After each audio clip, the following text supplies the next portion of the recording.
started to, completely done a 180-degree turn on state-owned enterprises.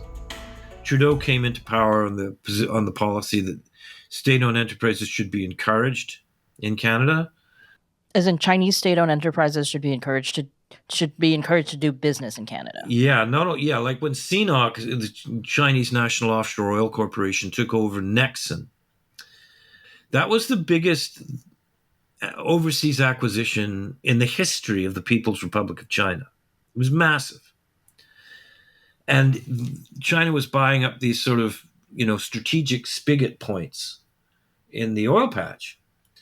And finally, Stephen Harper put his foot down.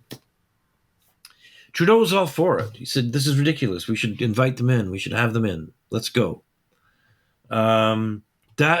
He would, every once in a while he would say, well, of course, there are people, radicals in the Conservative Party who would argue for decoupling from China.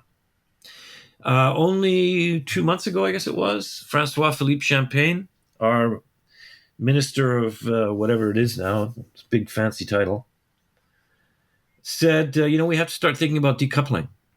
And all the whole friend-shoring business, is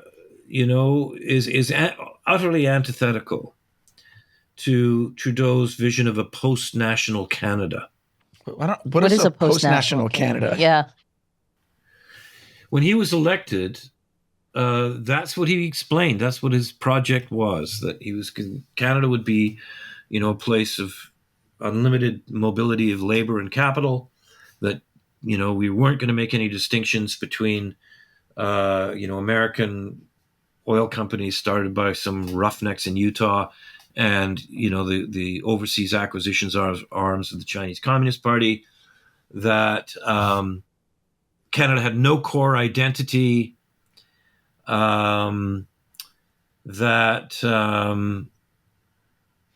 there was no such thing as a Canadian, essentially, except this kind of cosmopolitan, I hate to sound weird, but like a World Economic Forum Davos man. I mean, it does kind of sound like what, Marx and communist theory says about the future, that, no nations, it's all just going to be this post-national world. I mean, the globalization said a lot of that too. Yeah. Yeah. I mean, I'm kind of a liberal internationalist. I got no, I haven't completely abandoned my youthful Trotskyism. But this is totally different. This is a boot stamping on a human face forever, quite frankly. No distinction between democracies and totalitarian states. Well, I'm curious, too, because Trudeau has shown that he's not very friendly to critics. Didn't he, cut off people's bank accounts who were, protesting some of the COVID policies? Well, he's not a liberal Democrat.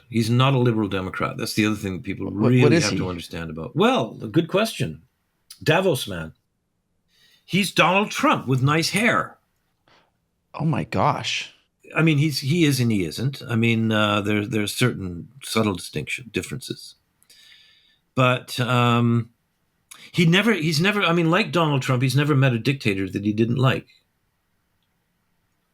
and it's. I think it's just so counterintuitive to people because, I mean, the other thing that is, I think, really almost pathological with the guy is that he's so susceptible to flattery.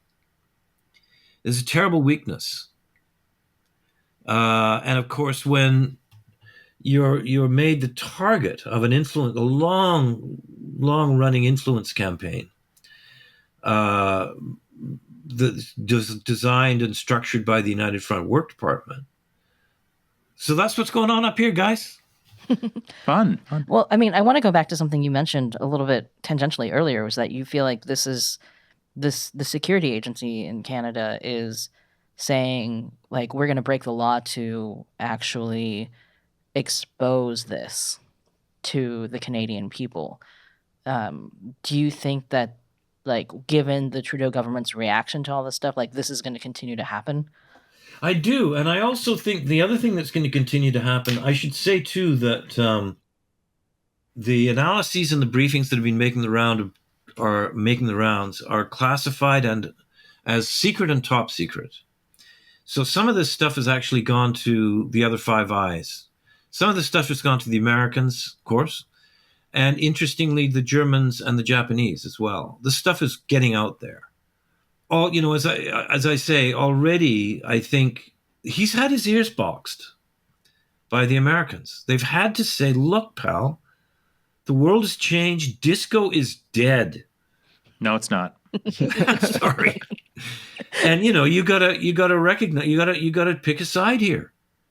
You know, his first foreign affairs minister, Stéphane Dion. You know, you got to remember, this is only 2015. It was only a year after the annexation of Crimea and the invasion of Luhansk and Donbass in eastern Ukraine. Stéphane Dion, you know, he articulated this new policy. What did he call it? Responsible conviction. This new theory of foreign policy. It was just garbage. What it was we do whatever we feel like it, and if we think it's in Canada's corporate interests, that's what we're going to do. There shouldn't be any sanctions on the Russians. We should reintroduce the Russians into North America via the Arctic Council. You know, it went to all these international conferences, sitting in Sergei Lavrov's lap. We shouldn't have any sanctions with the Iranians. We should reestablish relationships with China in a big way. This is the way they roll. This is how they think. And it does go back to Daddy, you know, to Pierre Trudeau. And it goes back to Jean Chrétien, who, you know, he's a senior partner in Dentons, international law firm. The Canadian Dentons is basically the Canadian wing of Beijing Dacheng. Jean Chrétien, the Prime Minister, who 2 weeks after he had to skedaddle from Ottawa in this scandal, he was chased out by his own party, he's in Beijing. And that's where he's been ever since. And he's married into the Desmarais family. Desmarais family founded the Canada-China Business Council. Major, big-time money. SNC Lavalin, all of these corporations, it's bread in the bone with them. He grew up in this environment. So he sees nothing wrong with it. I mean, from what you're saying, then, like, as long as Trudeau is the prime minister, nothing fundamental will change in respect to the CCP influence in Canada. I'll say whatever will change, it will be changed that will be forced on him. Chrystia Freeland again, about Stéphane Dion, the first foreign minister, when he started getting too kissy-face with Lavrov.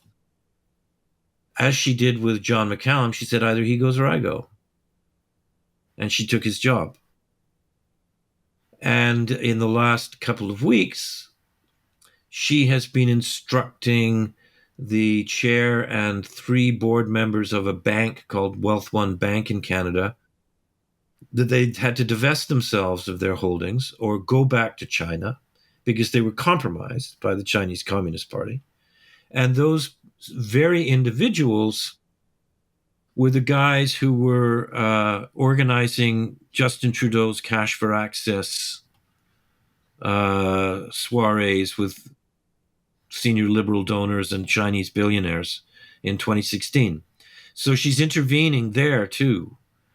And as I say, the Americans have had enough. And, you know, there is talk. I was talking to John Schindler last week. He's former National Security Agency. You guys got him down there.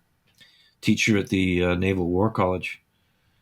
And he was saying that, you know, the relationship between at the agency level is still pretty solid between the Yanks and the Canadians, but there has been a growing nervousness about what the Americans can share with Canada because they don't know where it's going to go. It goes up to the Cabinet Office, and maybe it goes to the embassy, the Chinese embassy. You know, it's big. This is a big deal, and I think from an American point of view, I've always been quite surprised that I mean, the back channel stuff and the State Department and the intelligence agency stuff has always been fairly, the outlines have been fairly clear. I mean, we had and we renegotiated the Canada-US Free Trade Agreement. We had a free trade agreement at the time. It's kind of like a Zollverein, it's almost like a single economy. And Trudeau had to be specifically admonished that he was not allowed, and there's a clause in the new agreement that I'm sorry, but you cannot invite China in the back door into our free trade agreement. And if you do, we can give you 3 months' notice and pull out. So it's a big deal. It's a very big deal. And